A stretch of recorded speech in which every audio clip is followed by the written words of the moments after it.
Hola, hola, sean todos bienvenidos a una nueva emisión de Política en Faldas. Yo soy Jennifer Barreto Leiva, conductora y productora ejecutiva de este espacio. Y como cada semana les digo que este espacio no es de ustedes, que es mío, donde tenemos las conversaciones con todas esas personas que están haciendo la noticia. Como cada semana quiero invitarlos a leer mi columna de opinión en digitaldominio.com los días sábados y los días miércoles. En el website de la delegada congresional Elizabeth Torres está mi columna también de opinión para el público netamente puertorriqueño. Esta semana tengo un invitado bien especial. No solamente es mi amigo, no solamente es colega, es además mi jefe. Hoy tengo conmigo a Adrián Pontes, el director de la emisora donde hago vida, Oasis 1210 AM, desde el estado de la Florida. Y quise traerlo porque ciertamente tendría que estar alguien viviendo debajo de una roca o ser muy indiferente con las noticias para no enterarse de la crisis que se está viviendo en este momento en la frontera. Pero nosotros en Oasis siempre hacemos la diferencia, y no es por sonar odiosa, pero nos enfocamos más en la parte humana. En Oasis hicimos una cobertura especial. La cobertura especial se llamó Frontera de Ilusiones. Se hizo en Tamaulipas la cobertura de esto.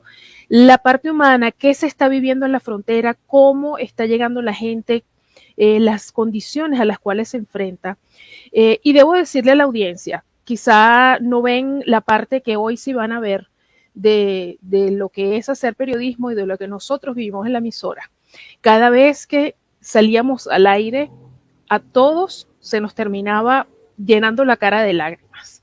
Yo acá, los muchachos en el estudio, Adrián en Tamaulipas, todos terminábamos llorando porque realmente es bien crudo, bien fuerte, es realmente atroz lo que se está viviendo en la frontera. Adrián lo tuvo de cerca, nosotros, de los chicos en el estudio, yo acá, pero todos estuvimos como la familia que somos viviendo esto. Y llevándoles también un poco de fe y de esperanza, que de eso se trata nosotros como familia en Oasis, tener siempre a Dios presente. Adrián, te quiero dar las gracias porque estás conmigo hoy. Para mí es bien especial y bien importante que hablemos de esto porque esto no lo están contando los medios. ¿Cómo estás? Bienvenido. Gracias, un placer, Jennifer. Un gusto, sinceramente, estar aquí con ustedes y poder compartir una experiencia que realmente me ha cambiado la vida. Yo estando allí en la frontera, compartiendo 4 días con los migrantes, y nos ha cambiado la vida aquí en Oasis, a todos los que participamos de esta cobertura, que siempre nuestras misiones, como las llamamos, las hacemos en equipo, Jennifer, y nos ha cambiado la vida a todos. Sí, yo conversando con gente que vio la cobertura, estaban todos asombrados porque sí, hay que reportarlo todo, sí, están ocurriendo cosas, pero el sentarse a hablar con la gente, el orar por ellos, que eso fue algo que hiciste que fue, creo yo, de las cosas más conmovedoras y no paré de llorar cuando vi eso, el hablar de la parte humana y es bien importante destacar acá lo que da origen a esto, es la crisis que hay en toda la región, en todos nuestros países, porque si las cosas estuvieran bien, nadie tuviera que salir espantado buscando un poco de esperanza, buscando vida de su país. Gente como Cuba, por ejemplo, que se lanza al mar con tiburones, los venezolanos estamos haciendo lo mismo. Es bien difícil, bien complicado. Sales de madrugada, que eso ya es un pero muy grande para ti, sales de madrugada y llegas a Tamaulipas. ¿Con qué es lo primero que te encuentras una vez que llegas allá? Bueno, para contarle un poquito a la gente, es una zona que conozco. Cuando yo llegué a Estados Unidos, llegué a Roma, Texas, que está como a unas 3 horas y media más o menos de lo que es Brownsville, que es la ciudad del otro lado de la ciudad de Matamoros. O sea, del lado mexicano es Matamoros, estado de Tamaulipas. De este lado está todo el Valle del Río Grande, una zona muy linda allí en Texas.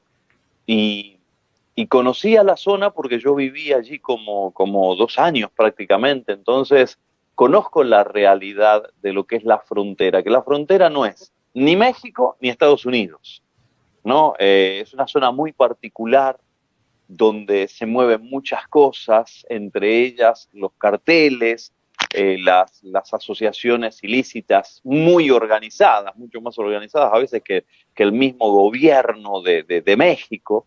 Entonces, la zona ya es particular. Llegamos allí un día miércoles al mediodía y como te decía, como había vivido en el lugar, tenía gente que me esperaba y que me iba a llevar a la ciudad de Matamoros. Entonces, nuestra primer transmisión hacia aquí, hacia Oasis, era el miércoles, un día miércoles a las 3 de la tarde hora de Miami, 2 de la tarde hora de México.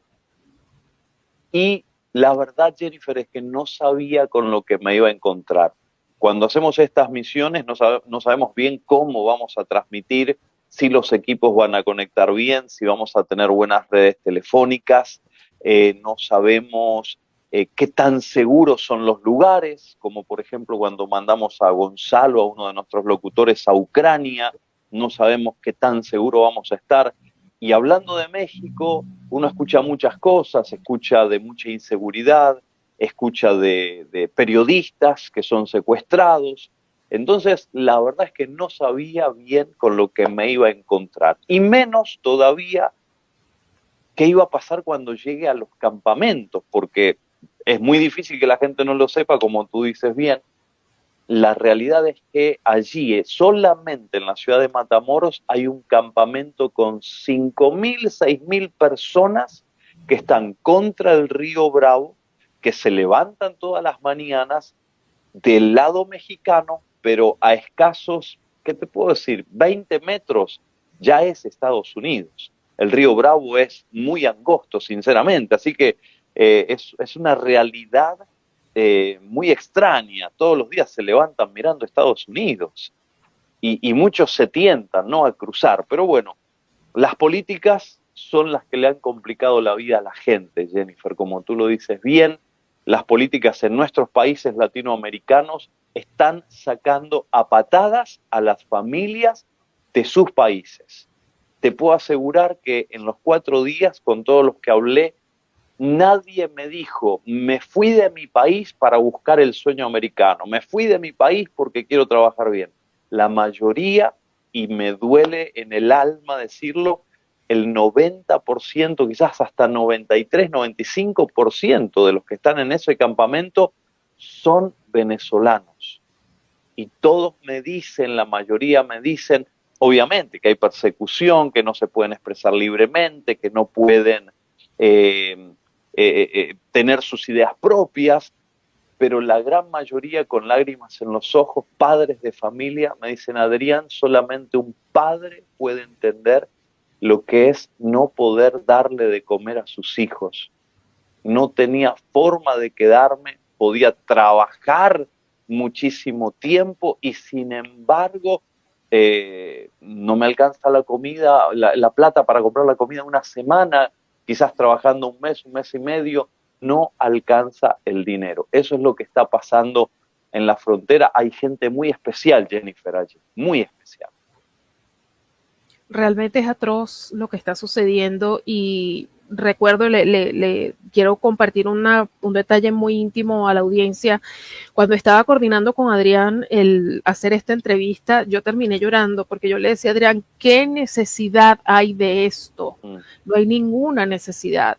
Y es bien triste porque son 5 o 6 personas que son los mandatarios de nuestros países que están violentando, quebrando y orillando a millones de personas a que sea este su destino final. Una cosa es que usted lo vea por la pantalla, pero Adrián, que tuvo la realidad face to face ahí mismo, puede dar fe de las condiciones tan terribles que está esta gente. Y lo volverían a hacer 1000 veces y se les atrasan los viajes.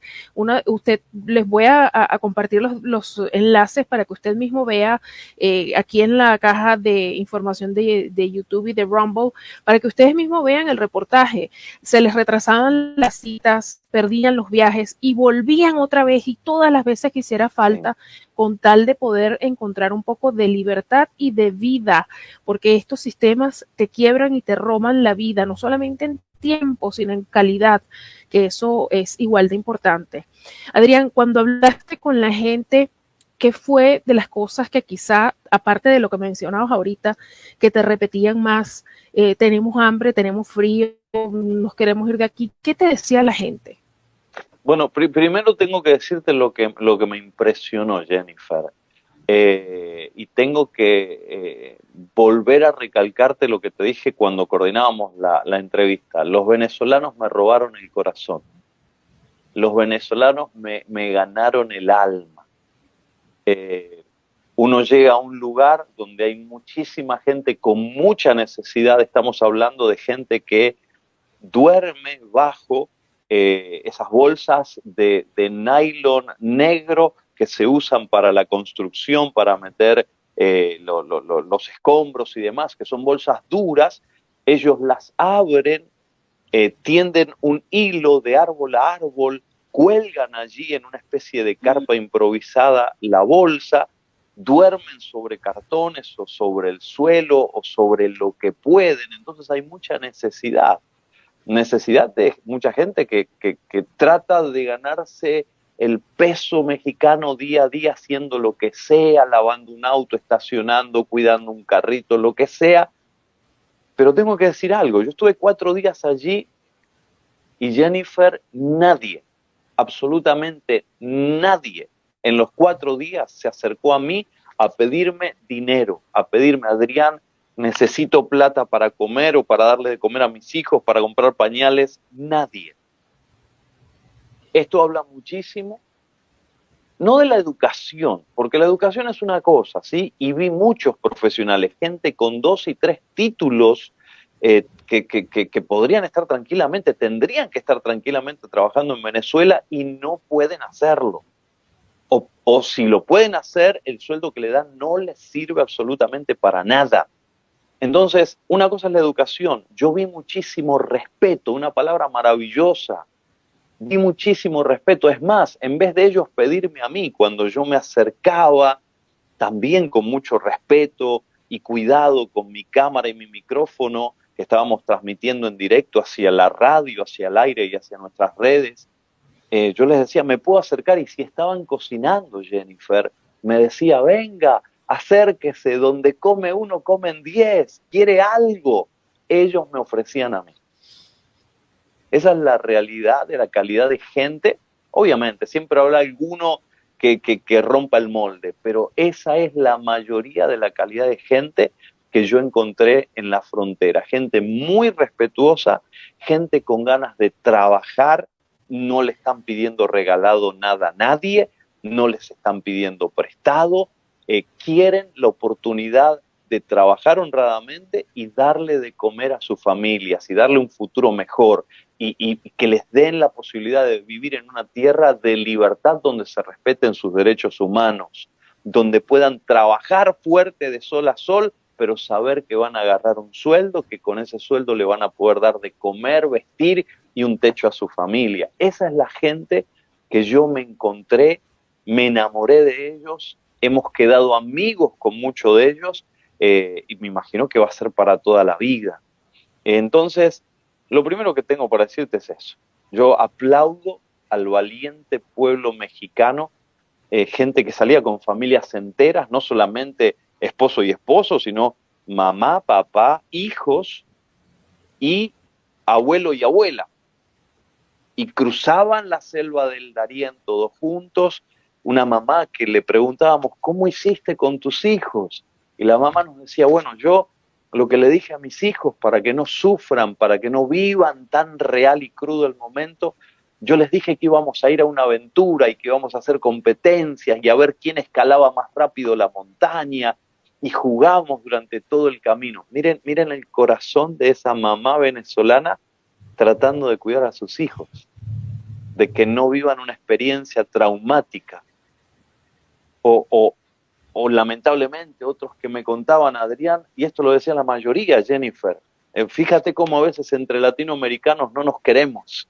La mayoría de los venezolanos me decía, Adrián, cuando le preguntábamos qué fue lo más difícil del viaje, y uno decía, bueno, la selva del Darién, me imagino, allí muere gente, Adrián, la selva del Darién fue lo más fácil. Lo más difícil fue cruzar México. Porque en México no solamente el crimen organizado los secuestra y les saca lo que tiene o lo que no tienen. No les importa si van con hijos, no les importa si van con niños, si van con gente mayor, no les importa nada. Pero no es solamente el crimen organizado, sino lamentablemente también las autoridades mexicanas. Migración México, si la gente va en un autobús de una ciudad a la otra, los baja, le pide papeles, y si le muestran los papeles y no les dan dinero, les rompen sus papeles en la cara. Y si no los pueden romper, porque había casos de gente que los llevaba plastificados, entonces no les pueden romper los papeles, los bajan y les hacen perder el viaje. Entonces, el dinero se convierte en algo fundamental y necesario en estos casos. Es terrible lo que les hacen a los migrantes en México. México les da un permiso, les dice, pasen por aquí, pero en el camino los desvalijan y realmente los trauman. Conocí chicos que, como tú decías, tenían su cita, en vez de tenerla en la ciudad donde les toca, porque eso es al azar, se meten, hacen la aplicación en la frontera con un teléfono, llenan el formulario, con la cámara del teléfono escanean su cara y el mismo sistema le da la cita, pero en cualquier ciudad de la frontera. Entonces, gente que está en Matamoros, Jennifer, los hacen viajar a Tijuana, por ejemplo, que son 24 horas por tierra. La gente tiene miedo de ir por tierra, por la experiencia que tienen de cómo los trataron en todo el camino por México. Entonces, lo más seguro es ir, por ejemplo, de Matamoros a Monterrey por bus, pero en Monterrey tratar de volar hasta Tijuana. Y uno dice, pero ¿qué no pueden ir en autobús? En autobús los roban, en el camino los secuestran, los maltratan. Entonces se convierte en algo muy importante la seguridad de tu vida. Entonces tienen que juntar el dinero para irse en avión, porque es la manera más simple y más segura. Y si pierden la cita, que es lo que le pasa a muchos por no tener el dinero para viajar, tienen que empezar de nuevo. Y uno no sabe cuándo te va a dar el sistema la posibilidad de volver a agarrar esa cita. Te puedo contar tantas historias, Jennifer.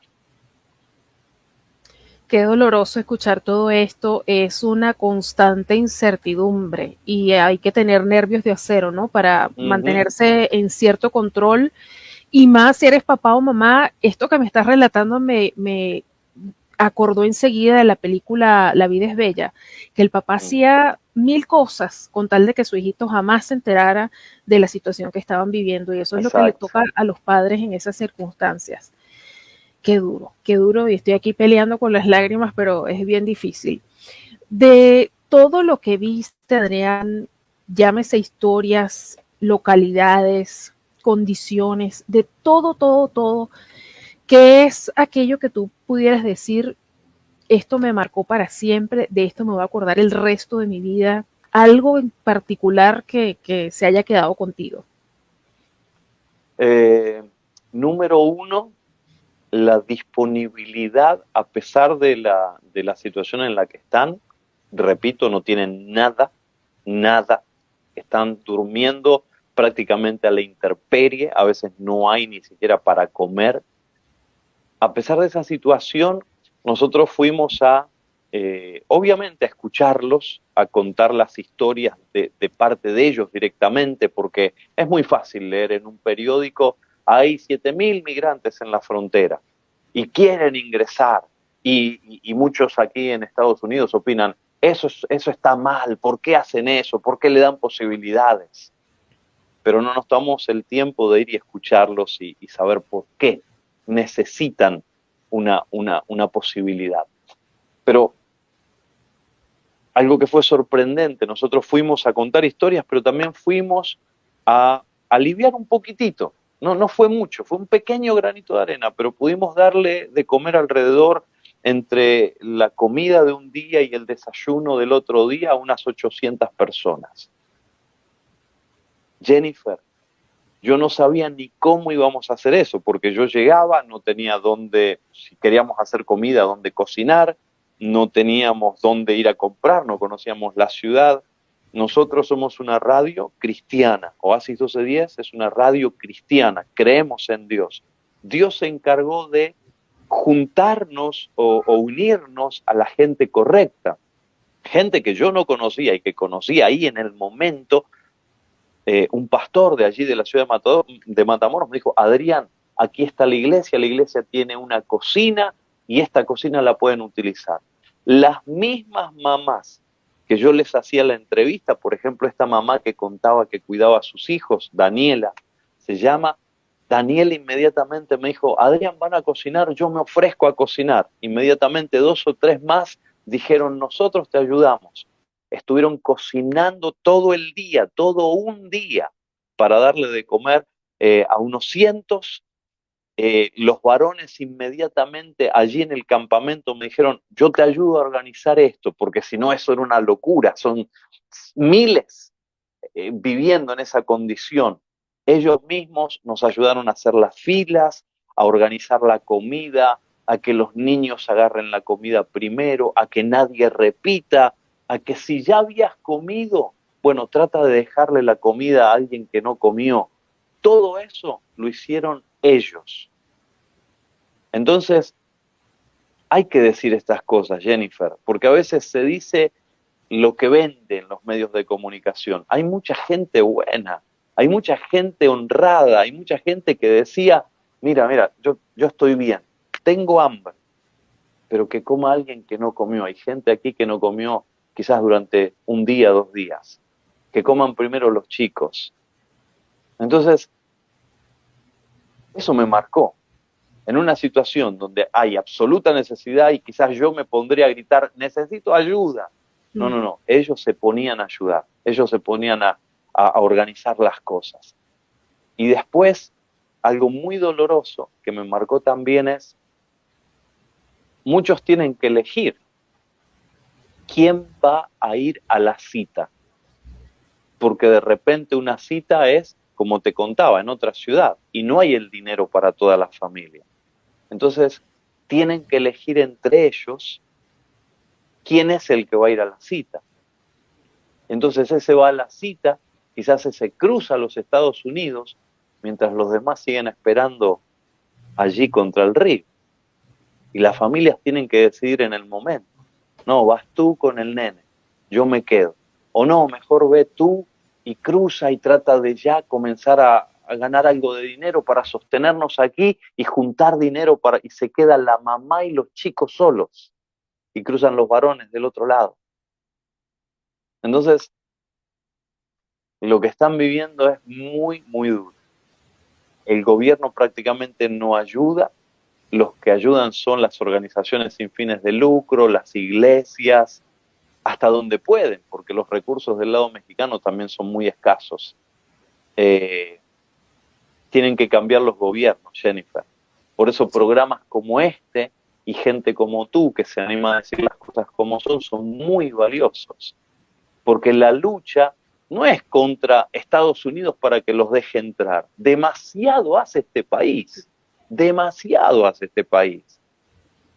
La lucha es en nuestras tierras para que los descarados que están gobernando dejen de jugar a que tienen el poder y que den paso a gente que piensa en el pueblo y no en llenarse las barrigas propias. Entonces, la lucha está en casa. La lucha es decir las cosas que hay que decir, oír y mostrar estas realidades que nosotros mostramos. No nos sirve de nada nosotros quedarnos en el estudio de la radio sin mostrarle a la gente lo que realmente está pasando. Entonces yo te felicito y te pido por favor que sigas adelante. Gracias, Adrián, de verdad que es bien difícil y encima uno hace esto con la amenaza, sabiendo de lo que son capaces estos regímenes, ¿no? Hay muchísimos registros de todo lo que son capaces, de todo lo que han hecho, millones de personas torturadas, desaparecidas, inclusive presas, pero hay que seguir porque si no uno de alguna forma es cómplice de esto también. Una de las cosas más importantes, diría yo, de esta cobertura, que la gente quizá no ve más allá, no es solamente hacer un registro del lado más humano del problema, no es solamente llevar las historias, que eso es importantísimo siempre. No es solamente la ayuda que nosotros como emisora hayamos podido dar, pero además, y ahí fue donde yo confieso que me quebré, y Gonzalo y yo nos quebramos en ese momento, en esa transmisión en particular, cuando tú empezaste a orar con la gente. Porque sí, es importante el alimento, nos llena la pancita, pero el alimento del alma. Dios sabe que cuando uno está en momentos de desesperación, cuando uno ya no ve luz, que alguien se tome el tiempo de darte un abrazo, de ponerte una mano en el hombro y decirte, voy a orar por ti. La manera en que tú le has cambiado la vida a esa gente sin tú saberlo, Adrián, tú no tienes idea la grandeza con la que yo te veo en este momento ahora. Y es bien importante, y te agradezco no solamente en nombre de mis conciudadanos, sino yo como ser humano, muy a nivel personal. Adrián, quienes lo conocemos sabemos la inmensa calidad humana que tiene y lo que significó para él esto, pero él todavía no se ha enterado de lo mucho que hizo por cambiar la vida de todas esas personas que lo conocieron. Adrián, ya para cerrar, ¿tú crees, viendo lo que viste en las condiciones en las que está todo esto, ¿tú crees que esto tenga sostenibilidad en el tiempo, que esta crisis se aguante tanto, que pueda seguir llegando gente y que no haya una implosión social con todo este tema? No se puede, Jennifer, no se puede más. No se puede más en nuestros países, pero estos movimientos tampoco son, primero, no son seguros. Hay gente que queda en el camino. O sea, la cantidad de gente que me dijo, Adrián, veníamos un grupo, y de ese grupo, 1, 2, 3 fallecieron en el camino. Lo que vive la gente y cómo viven traumados, que son secuestrados y les da miedo salir a la calle. Entonces, no se puede, algo hay que hacer, porque esto es muy inseguro y se aprovechan, no solo el crimen organizado, como dije, sino el mismo gobierno. Los mismos gobiernos le van sacando a la gente que no tiene, le sacan lo que no tiene. ¿Sí? Entonces, eso es importante, es muy inseguro, la gente lo tiene que saber. La gente dice, no, pero están pasando. Es cierto, están pasando, algunos están pasando, pero la otra parte, la peligrosa, la que uno corre realmente riesgo de tu vida, es muy complicado.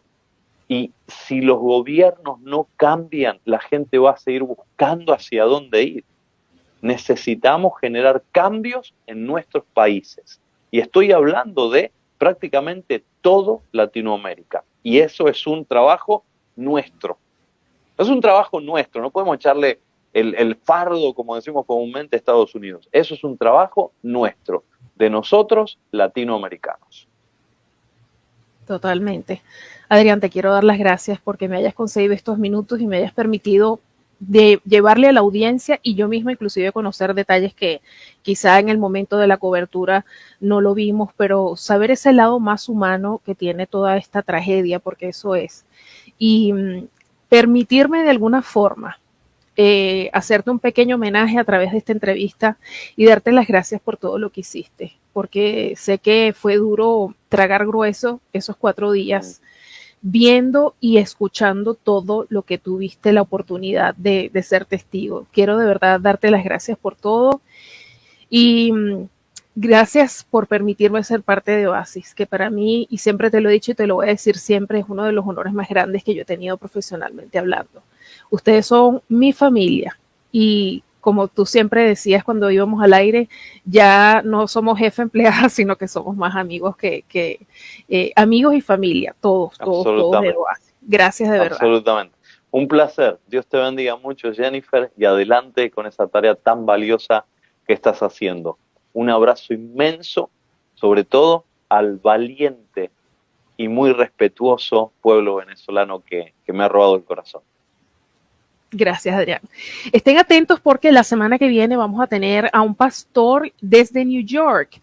Vamos a tener la voz de la iglesia hablando sobre este mismo problema, cómo están ayudando ellos a todas las personas que están llegando cuáles son las cosas que ellos están viendo como iglesia.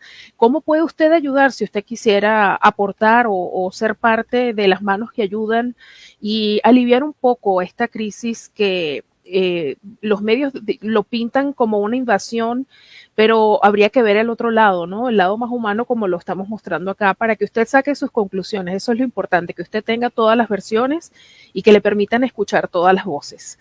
Así que nos vemos y escuchamos la próxima semana aquí mismo en Política en Faldas. Ya sabe que para contactar el programa puede hacerlo a través de politicaenfaldas@gmail.com. Por lo pronto me despido con el compromiso de seguir acá con ustedes, trayéndoles las conversaciones que usted necesita escuchar con los actores y protagonistas de la noticia. Que Dios nos bendiga.